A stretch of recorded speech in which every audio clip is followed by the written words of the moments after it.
할렐루야. 우리 곁에 계신 분에게 한번 이렇게 인사하겠습니다. 해피 마더스 데이. 해피 마더스 데이. 여러분 가정에서 또 해피 마더스 데이 인사하고 또 어버이 주일로 오늘은 더 특별히 지키는 주일입니다. 에베소서 6장 1절과 3절에 보면 자녀들아 주 안에서 너희 부모에게 순종하라. 이것이 옳으니라. 내 아버지와 어머니를 공경하라. 이것은 약속 있는 첫 계명이니 이로써 내가 잘되고 땅에서 장수하리라. 이 말씀을 믿으십니까? 여러분의 살아계신 부모님께 잘하시고 또 지금 먼저 천국에 가신 부모님도 생각하시고 여러분도 또 자녀들에게 존경받고 공경받는 좋은 부모가 되는 그런 은혜가 있기를 바랍니다.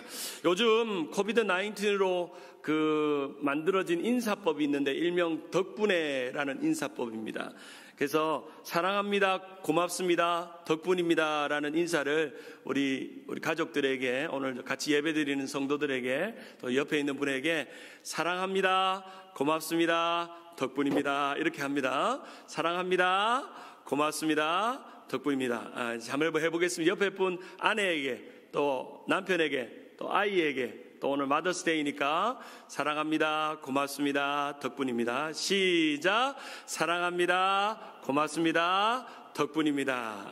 덕분입니다. 여러분 덕분에 우리 나성한미교회는 평안하고 또 안전하고 우리 교회에는 어떤 확진자도 없습니다. 확진자는 있는데, 살이 확진자는 있는데, 그래서 저도 조금 살이 쪄가지고 요즘 좀 살을 빼고 있는 여러분에게 날씬한 모습으로 볼 수 있도록 그렇게 노력을 해보려고 합니다.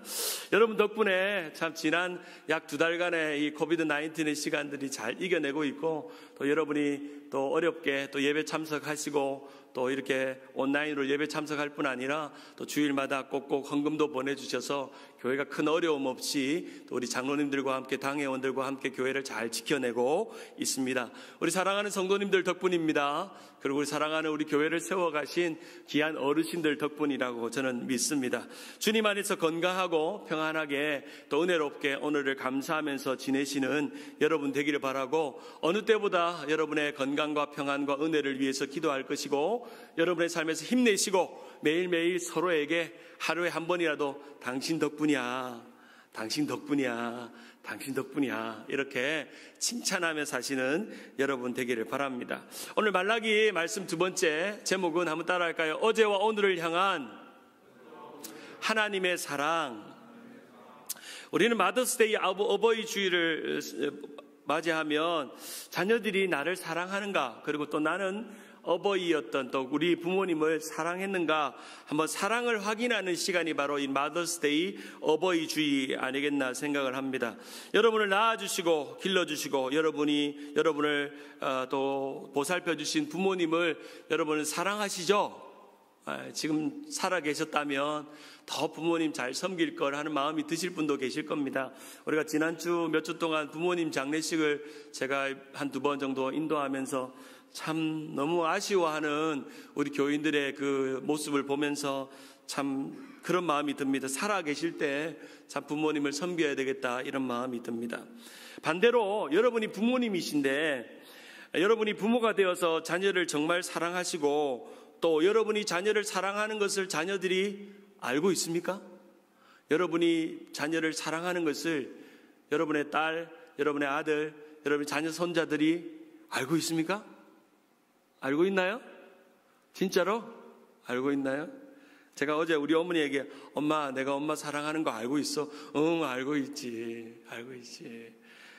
제가 자주 찾아뵙지 못하지만 초등학교 시험 문제에 이런 문제가 나왔다고 해요. 부모님은 왜 우리를 사랑하실까요? 라고 하는 질문을 나왔는데 그 정답이 뭘까요? 이 정답이 기가 막힌 정답이 나왔어요. 부모님 왜 우리를 사랑하실까요? 하니까 어떤 아이가 이렇게 대답했대요. 그러게 말입니다. 그러게 말입니다. 부모님이 나를 사랑하는 특별한 이유가 없는 것 같은데 그러게 말입니다. 우리 부모님은 나를 사랑하는 것 같아요 라고 했다는 겁니다.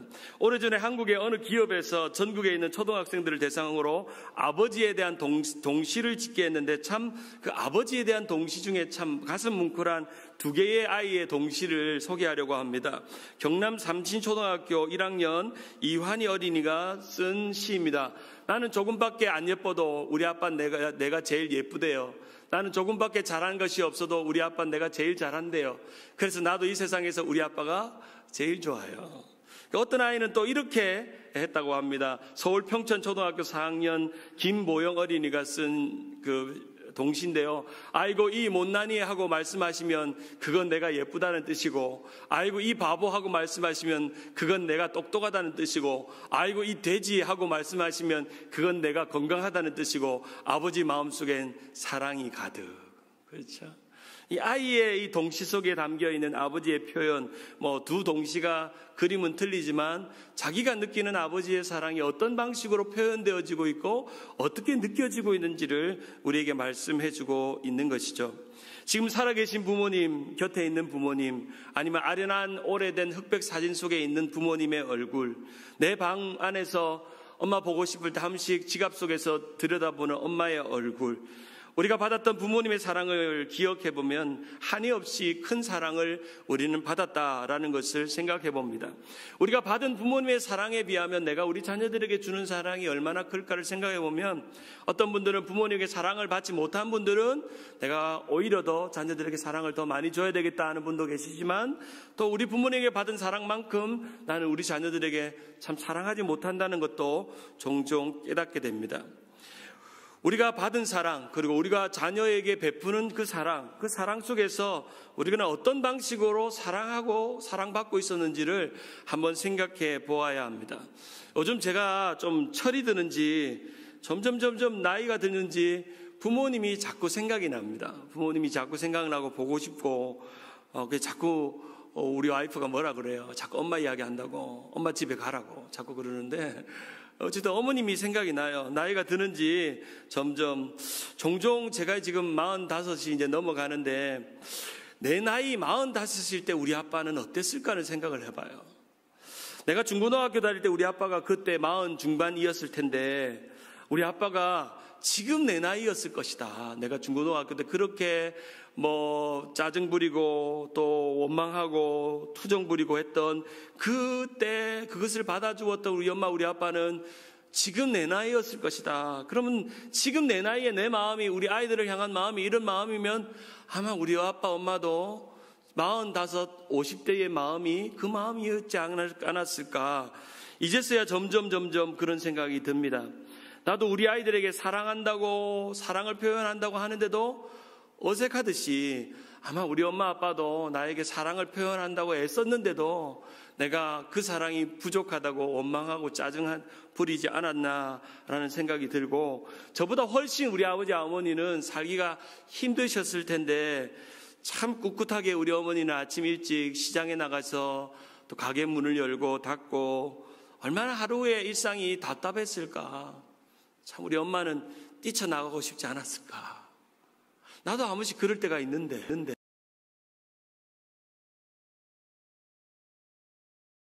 듭니다. 어른들이 그런 말 하죠. 너도 나이 들어보라고 이야기하죠. 너도 나이 들어보고 또 나이 들어보면 부모의 마음을 안다고 말하죠. 이런 말이 있습니다. 우리가 부모가 됐을 때 비로소 부모가 베푸는 사랑의 고마움이 어떤 것인지 절실하게 깨닫는다. 우리가 부모가 되었을 때 깨닫는다는 거죠. 그래서 지난 몇 달 전부터 제가 우리 교인들한테 전화를 하는 중에 참 도전됐던 게 뭐냐면, 목사님 우리 집 애들은요 매일 한 번씩 전화 와요. 매일 한 번씩 전화 온대요. 그 말 들을 때마다 제가 회개가 되는 거예요. 저는 매일 한 번씩 우리 부모님한테 전화 안 하거든요. 저는 일주일에 한 번, 2주에 한 번, 제가 이렇게 불효자입니다.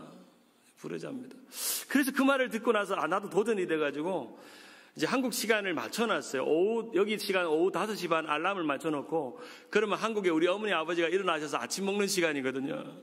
그래서 매일 전화를 드려보자 해서 지난 몇 달 동안 매일 전화를 드렸어요. 엄마 별일 없냐고, 잘 있냐고. 특별히 코비드-19의 어려움이 생겼기 때문에 더 관심을 기울이죠. 며칠 전에 부모님께 전화를 드렸더니 아버지 어머니가 이렇게 말씀하는 거예요. 요즘 나는 무슨 재미로 사는지 아냐 물으시더라고요. 무슨 재미로 사세요 아버지? 그러니까 밖에도 못 나가는데 무슨 재미가 있어요? 하니까 우리 아들 설교 듣는 재미로 산대. 우리 아들 요즘 아들 설교가 유튜브에 자주 올라오잖아요. 어느 때보다 제때 짝깍 올라오니까 우리 아버지가 저보고 그러는 거예요. 생전 갱상도 아저씨가 그런 표현하는 분이 아닌데 우리 아버지도 이제 나이가 드셨는지 요즘 무슨 재미로 사냐면 우리 아들 설교 듣는 재미로. 그래서 제가 우리 아버지가 그래서 어쩐지 설교 조회수가 높더라. 우리 아버지가 하도 많이 들어가지고 조회수를 높였군요. 내가 그렇게 이야기를 했던 것 같습니다.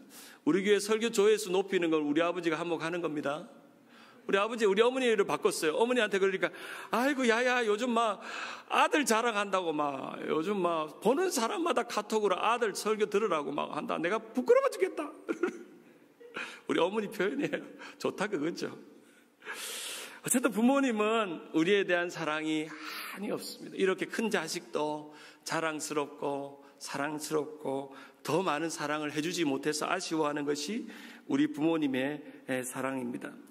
우리가 부모님의 사랑을 느끼듯 우리 하나님의 사랑도 우리는 얼마나 많이 느끼고 있는가, 우리 이 말라기를 통해서 살펴보아야 합니다. 오늘의 설교 제목처럼 우리는 어제의 시간 동안 그리고 오늘의 시간 동안 부모님의 사랑만큼 우리는 그보다 더 큰 사랑, 하나님의 사랑을 우리는 덧입은 사람입니다. 이 말라기에서는 우리에게 이렇게 말합니다. 하나님이 왜 우리를 사랑하시는지에 대한 답을 우리에게 말씀해 줍니다. 특별히 말라기의 핵심 메시지를 지난 주일에 우리가 함께 나누었던 말씀을 보면 말라기 1장 1절에 보면 여호와께서 말라기를 통하여 이스라엘에게 말씀하신 경고라라고 말합니다. 이 경고라는 것은 그 시대의 상황을 우리가 지난 설교를 들어보신 분들은 아시겠지만 이 이스라엘 백성들이 성전 건축과 종교개혁과 성벽 건축을 완성한 이후에 그들이 기대했던 하나님의 사랑은 그들을 성공하게 하고 그들을 형통하게 하고 그들을 안녕하게 하는 물질적인 축복을 기대했지만 아무것도 그들에게 이루어진 것은 없었습니다. 우리 경상도 표현으로 쇠가 빠지게 고생해서 성전을 지었는데, 열심히 노력해서 성전 지었는데 하나님 사랑하는 표현으로 성전도 짓고 우리가 말씀도 읽고 우리가 성벽도 지었는데 하나님 내게 해준 게 뭡니까? 아직 이방 나라는 우리를 호시탐탐 노리려고 괴롭히고 있고 포로로 돌아온 이 땅에는 우리를 엇박하고 우리를 괴롭히는 이방인들이 득실득실거리고 있고, 하나님 이거 한 방에 쓸어버리고 정말 솔로몬이 가졌던 그 영광과 같이 이방 나라들에게 부럽지 않을 만큼 부유함을 주고 우리가 경제적으로 어려움이 없도록 해줘야 되는데, 하나님 성전 건축하고 종교개혁하고 성벽 건축했는데 하나님 나한테 해준 게 뭡니까? 우리가 주로 부모님에게 하는 말처럼 엄마 나한테 해준 게 뭐야? 라고 하는 그런 철없는 자식처럼 우리 이스라엘 백성들은 하나님에게 그렇게 묻고 있습니다. 특별히 이 경고는 오늘 그 당시에 말라기 시대에만 주어지는 것이 아니라 오늘 이 코비드-19에 준엄한 교회의 문이 닫혀지는 이런 심각한 상황 속에서 우리가 교회가 세워져 있고 영적인 은혜가 있고 예배가 있었음에도 불구하고 우리는 하나님의 사랑을 다시금 점검해 보아야 되는 하나님의 경고로 우리는 이 말라기를 부담스럽게 또 어쩌면 불편하게 읽어야 될 줄 믿습니다. 이 말라기에는 6가지의 경고가 등장하는데, 첫 번째 하나님께서 당신의 사랑을 의심한 유다 백성들에 대한 경고, 두 번째 하나님께서 신실하지 못한 제사장들을 향한 경고, 세 번째 하나님께서 신실하지 못한 백성들에 대한 경고, 네 번째 하나님께서 약속하신 정의와 구원에 대한 신뢰가 부족한 백성들을 향한 경고, 다섯 번째 하나님께서 11조와 예물을 도적질한 백성들을 향한 경고, 여섯 번째 하나님께서 당신을 약속을 의심하고 다른 사람을 낙심시킨 백성을 향한 경고가 거기에 등장하고 있는 것입니다. 그래서 이 말라기는 6가지의 경고를 듣는 시간이 바로 이 말라기의 말씀입니다. 말라기 강해를 준비하면서 우리 결국 말씀이라는 책을 읽었는데 이삼강 목사님이 쓴 책에 이 말라기를 이렇게 해설하고 있었습니다.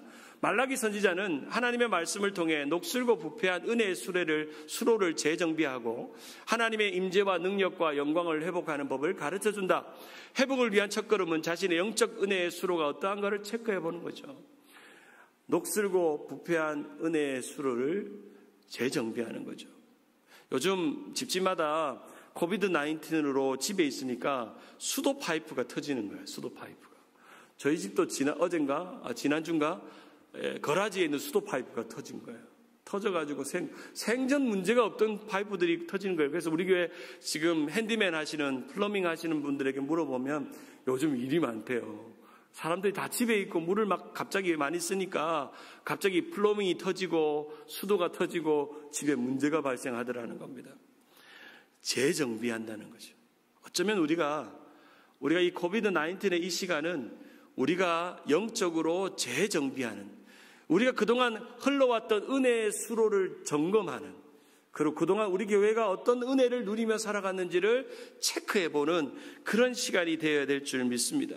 말라기서는 신앙의 본질을 체크해보고 우리가 가장 기본으로 생각했던 예배와 말씀 생활, 교회 생활에 대해서 점검해보고 거기로 돌아가고, 그리고 하나님의 말씀 앞에 우리 교회와 신앙이 다시금 돌이키는 거룩한 씨름을 하는 그런 시간이 되어야 될 줄 믿습니다.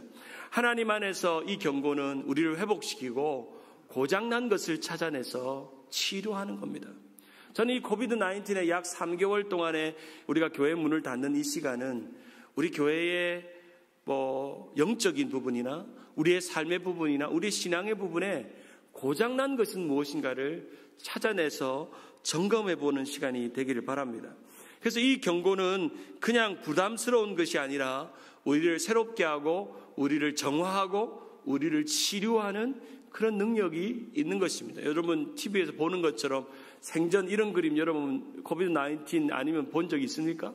길거리에 이렇게 방호복을 쓰고 이렇게 청소하고 하는 바이러스를 죽이는 거죠. 마찬가지로 이 말라기는 그런 것입니다. 호세아 선지자는 이렇게 말합니다. 호세아 6장 1절과 3절 같이 한번 읽어볼까요? 오라, 시작. 오라, 우리가 여호와께 돌아가자. 여호와께서 우리를 찢으셨으냐 도로 낫게 하실 것이요 우리를 치셨으나 싸매어 주실 것이라. 그러므로 우리가 여호와를 알자. 힘써 여호와를 알자. 그의 나타나심은 새벽빛같이 어김없이 비와 같이 땅을 적시는 늦은 비와 같이 우리에게 임하시느니라. 우리가 힘써 여호와를 알아가는 시간이 바로 이 시간이 아니겠나 생각합니다. 또 찢으셨으나 낫게 하시는 하나님의 은혜입니다.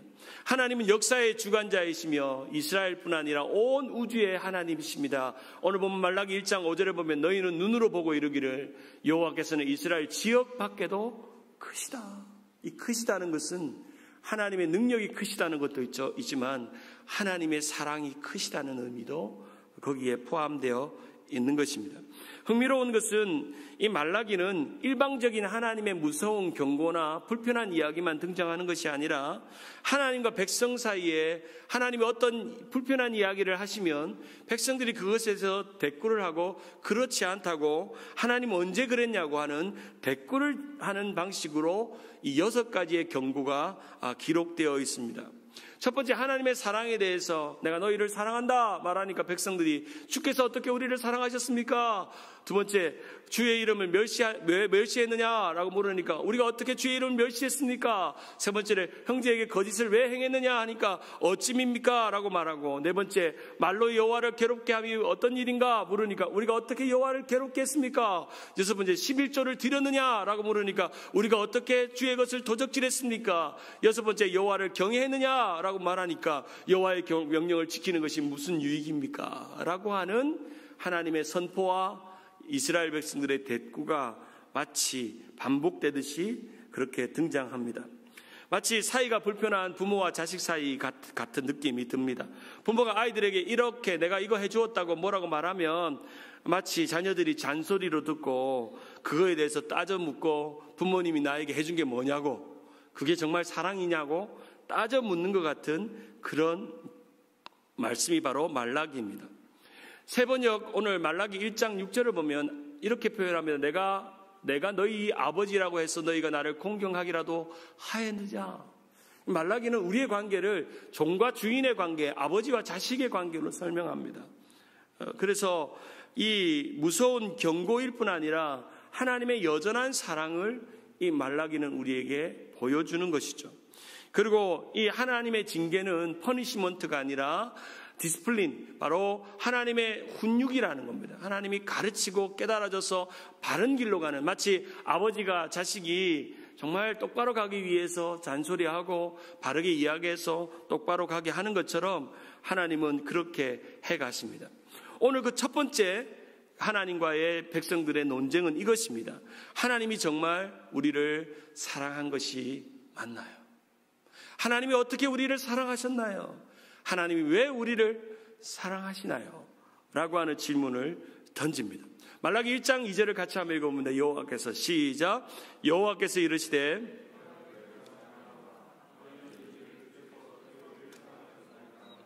나 여호와가 말하노라. 에서는 야곱의 형이 아니냐. 그러나 내가 야곱을 사랑하였고. 여기서 야곱이 누구일까요? 바로 하나님의 택함을 받은 하나님의 백성이 야곱입니다. 에서는 미워하고 야곱을 사랑하셨다고 말합니다. 하나님의 사랑에 대한 것이죠.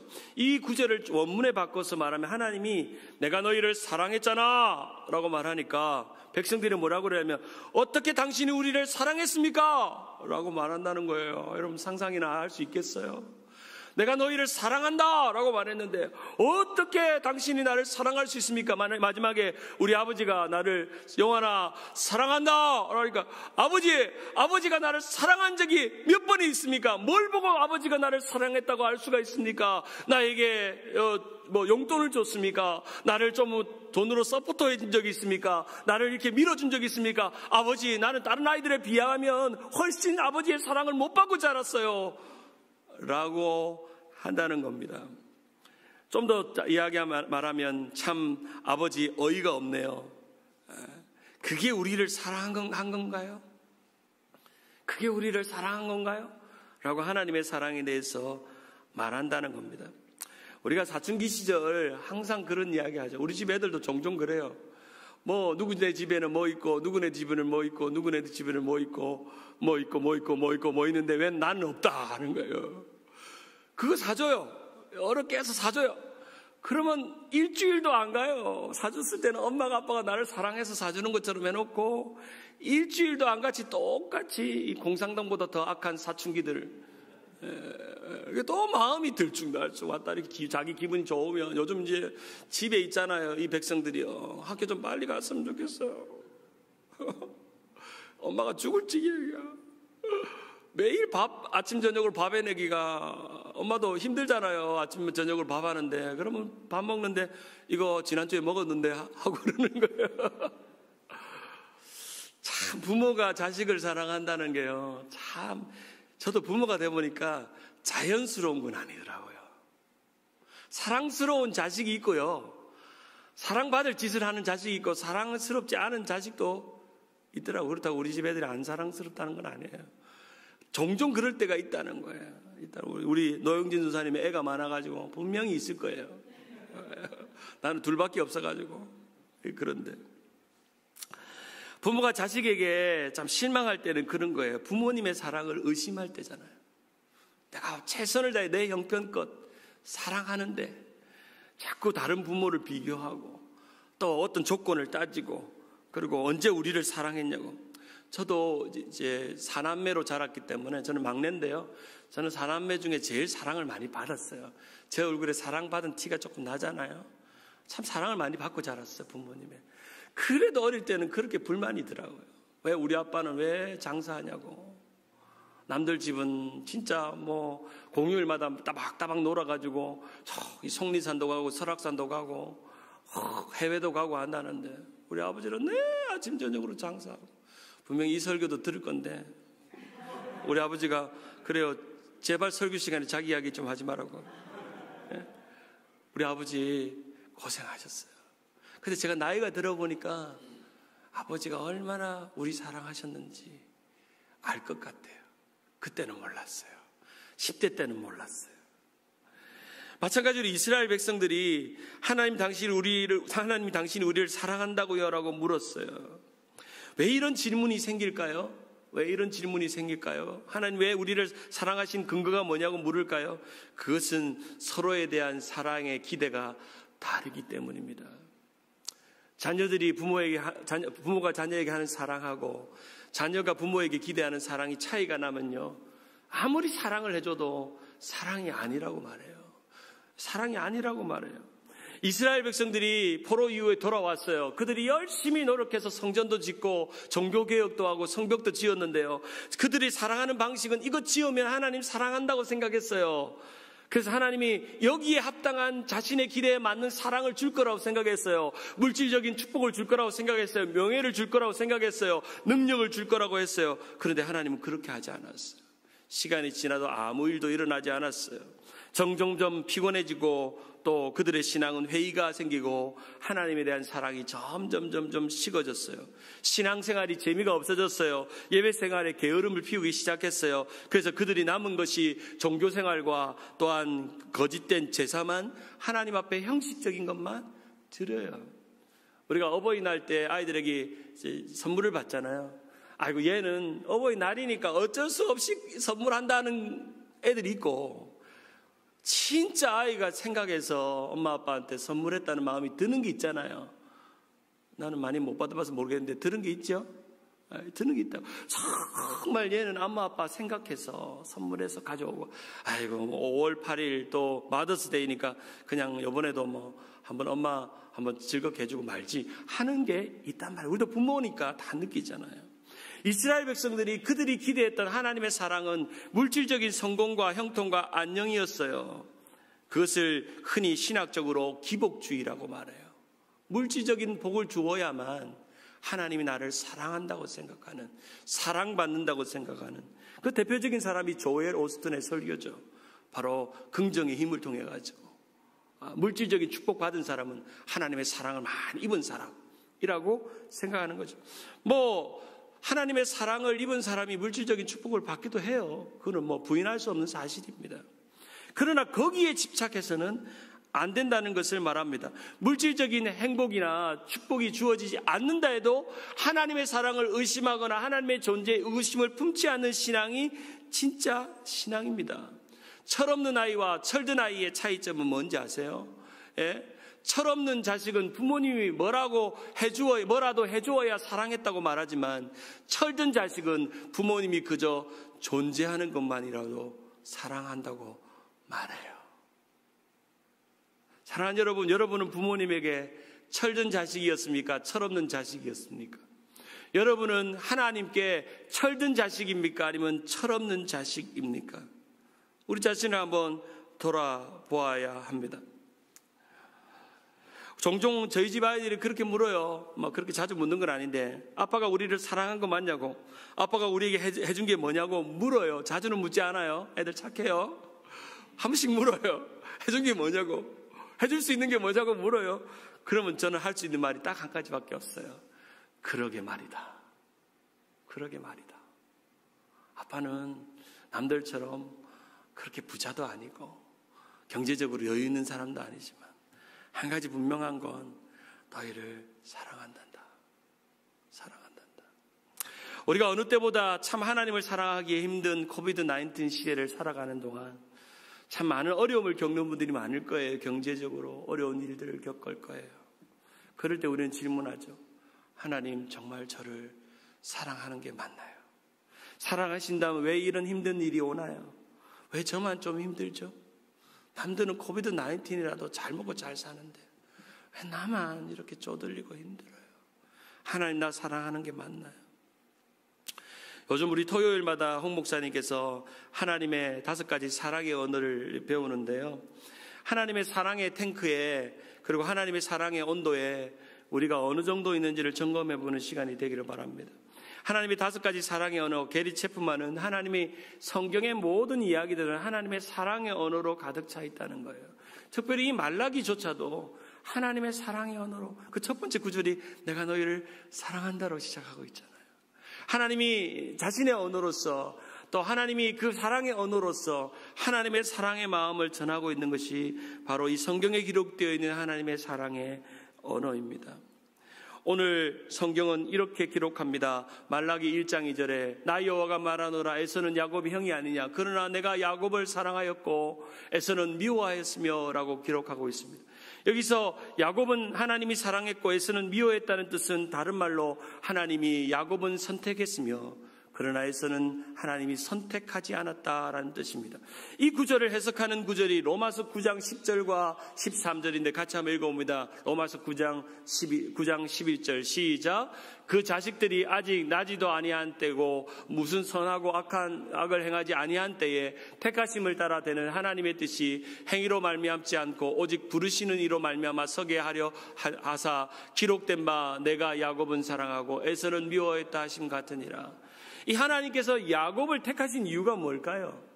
그것은 이 노란 줄로 기록되어 있는 택하심을 따라 하나님이 그저 택했다는 거예요. 에서를 택할 수 있었는데 인간적으로 볼 때는 에서는 훨씬 더 사랑받기에 좋은 사람이었어요. 능력 있는 사람이었어요. 보기도 괜찮았어요. 그래서 이삭의 편애를 입었던 사람이었어요. 사랑받기에 자격이 있는 사람이 에서였어요. 그러나 야곱 같은 보잘것없고 버림받은 인생과 같고 연약한 인생들을 하나님은 택하셨어요. 사랑하셨다는 것이 하나님의 원리입니다. 사랑받을 자격이 없는 우리를 사랑하시고 구할 수 없는 자들, 버림받았던 우리를 구해주신 것이 하나님의 사랑이에요.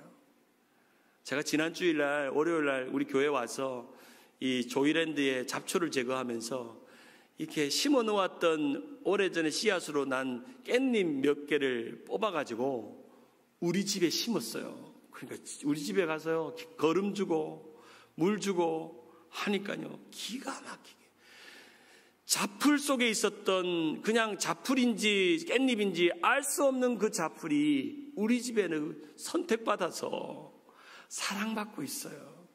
내가 이 설교를 준비하면서 깨달았어요. 우리 인생은 자풀 속에 있는 깻잎 같은 인생을 하나님이 뽑아내서 하나님의 사랑의 모판에 심으셔서 물 주고 사랑받고 있는데도 우리는 하나님이 왜 나를 사랑하고 있느냐고, 사랑이 뭐냐고 묻고 있는 우리의 삶이었다는 겁니다. 그래서 깨달았어요. 경고는 사랑이요, 사랑은 선택이며 선택은 은혜이다. 한번 같이 한번 읽어볼까요? 시작. 경고는 사랑이다. 사랑은 선택이다. 선택은 은혜이다. 말씀을 맺기를 원합니다. 어버이날이 되니까 페이스북에 여러 좋은 글들이 이제 올라오는 중에 제가 알고 있는 또 페이스북 친구인 한 자매님이 시어머니와 나눈 카톡이 너무 감동적이라고 자기 카톡을 페이스북에 올렸어요. 이렇게 돼 있어요. 페이스북에 울 시어머니라는데 며느리가 이렇게 말합니다. 다시 태어나도 어머니 며느리 할래요 라고 하니까 어머니가 이렇게 합니다. 그러게 걱정하지 마. 열일 사느라 애쓰는 거 알아. 다음 생에는 엄마와 딸이었으면 좋겠다. 바람이여 너무 과욕이었나? 며느리가 엄마에게 이러는 거예요. 다시 태어나도 어머니 며느리 할래요 하니까 어머니가 뭐라고 그러냐면 다음 생에 만약에 태어난다면 너 나 딸 해달라는 거예요. 이 실제로 시어머니와 다누었던 그 카톡을 보면서 너무 마음이 따뜻한 거예요. 서로가 서로를 선택하는 것이 사랑이라는 것을 보여줍니다. 어제와 오늘을 향한 하나님의 사랑, 우리는 하나님의 사랑을 기대할 때 좀 잘 되고 좋아지고 잘 먹고 잘 사는 하나님 사랑 많이 입는다고 생각하는데요, 그렇지 않아요. 우리의 삶이 어렵고 여전히 괴롭고 해도 하나님 사랑할 수 있어요. 그 하나님의 사랑은 영원한 것이기 때문에 그 사랑 가운데 머물 수 있어야 합니다. 마지막으로 고인이 되었던 황수관 박사님의 강인 중에 하셨던 아버지와 까치의 이야기를 나누고 오늘 말씀을 마치기를 원합니다. 시골집 마루에 80이 넘은 아버지와 50대 되는 아들이 마루에 앉아 있었어요. 이 아버지가 감나무 위에 까치가 까까까 울고 있으니까 이 늙은 아버지가 아들에게 묻습니다. 야야 저게 뭐고? 묻습니다. 그러니까 이 아들이 말하는 아버지 저거 까치예요. 아 맞나? 까치가? 그래 알았다. 그렇죠. 엄마 있다가 또 까치 소리 나니까 아버지가 창문을 열어보면서 그러는데 야야 저게 뭐고? 하는 거예요. 그러니까 아버지 저거 까치랬잖아요. 제가 까치예요. 까치. 저거 까만색 까치예요. 아 까치구나 하고 문을 닫았어요. 그리고 아버지가 또 문을 열어서 보는데 또 아들에게 묻습니다. 야야 저게 뭐고? 묻습니다. 이제 3번 정도 물으니까 50대 된 아들이 TV 보다가 화가 나는 아버지 까치야 까치. 아버지 나이가 80인데 까치도 모릅니까? 그렇게 했다는 거예요. 아버지에게 버럭 화를 낸 거예요. 그러고 나서 아버지가 조금 마음이 무안한지 방에 들어갔다가 오래된 젊은 시절에 아버지가 매일매일 썼던 일기장을 아들에게 탁 던지면서 야야 이거 한번 봐래 하고 탁 던져줍니다. 아들이 일기장을 보는 순간 오늘 이 그림과 같은 장면이 그려져 있는 거예요. 이 아이가 어려서 4살 때 아버지에게 물었답니다. 아빠 저게 뭐예요? 이거 까치다. 까치. 또 있다가 이 아이가 또 물었다는 아빠 저게 뭐예요? 저거 까치다. 까치. 각 온단다. 또 아이가 또 물었다는 거예요. 아빠 저게 뭐예요? 저 까치다. 아이고 내 새끼 까치도 다 알고 새끼 엉덩이 두드리면서 했다는 거. 그리고 아버지가 밑에 글을 쓰냐면 이게 뭐예요? 하는 것을 우리 아들은 23번을 물어봤다는 거예요. 23번. 그래도 내 새끼 같이 신기하고 즐거워하는 모습이 좋아서 나는 오늘 하루 너무너무 좋았다. 아빠의 일기에 그렇게 써있다는 거예요. 자, 그 일기를, 그 강의의 내용을 기억하면서 여러분의 육신의 부모님들이 그런 분들입니다. 아빠 나 사랑해? 라고 물어도 수만 번 수천 번 나 너 사랑해? 나 너 사랑해? 우리 아버지 하나님이 하나님 나 뭐 해준 게 뭐 있어요? 나 이렇게 힘든데 괴로운데 하나님 나 사랑해요? 라고 물으면 하나님이 수천 번 수만 번 나 사랑해. 김집사 사랑해. 신목사 사랑해. 사랑한다고 말하시는 분이라는 겁니다. 사랑하는 여러분, 우리 철 좀 듭시다. 이제 하나님 사랑에 철이 듭시다.